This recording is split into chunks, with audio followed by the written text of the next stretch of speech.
I've seen bodies. I've seen bodies in my life, and even in really horrific state.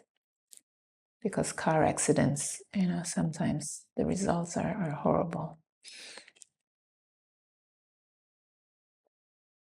But here it's something different. The 7th of October is a completely different story. I'm volunteering in an organization called ZAKA. ZAKA is a first responder organization. We normally come in to recover, search, and recover bodies after non-natural causes. We are a Haredi, which means an ultra-Orthodox organization, mostly men, almost 4,000 volunteers, 10 women. Our mission as a religious organization, it's very important to collect everything, which means body remains, body parts, and actually every drop of blood.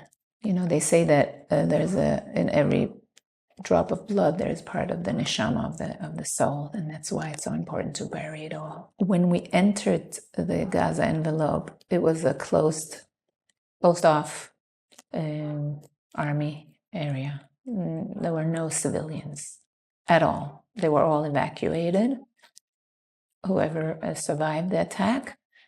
And then you walk into a kibbutz, and it's on one hand beautiful. The grass, the green grass, it's October, it's still,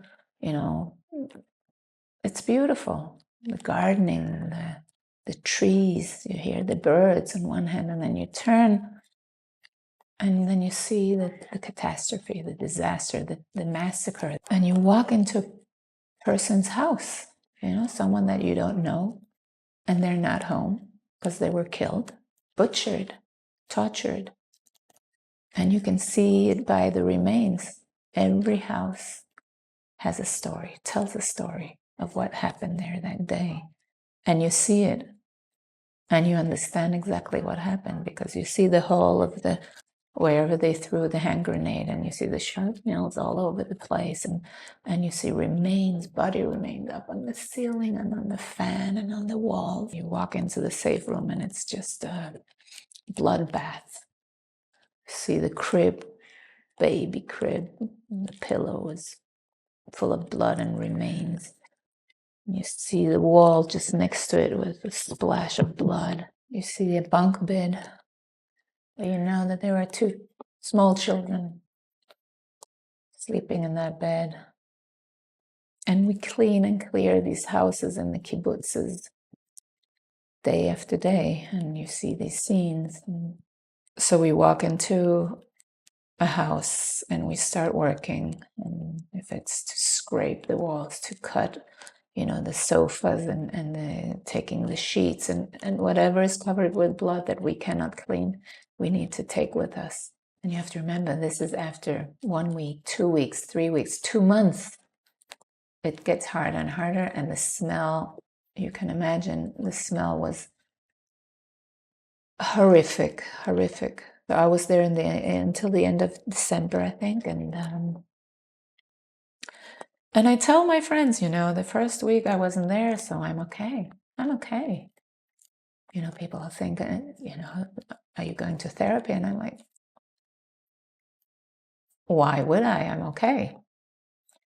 And I think it took 5 months before the first tears came. And I think I still live the 7th of October. I think our whole nation have changed. We are a nation in trauma. But I always like to say that we have the resilience because we are a community people. The idea of Judaism is the togetherness. You cannot do almost anything alone. If you eat a meal, you need 3 people to say a bracha. If you need a minyan, it's 10 people in order to pray. We're strong in spirit, and we believe in God. We believe that God is with us. We are the chosen people, and He's got our backs.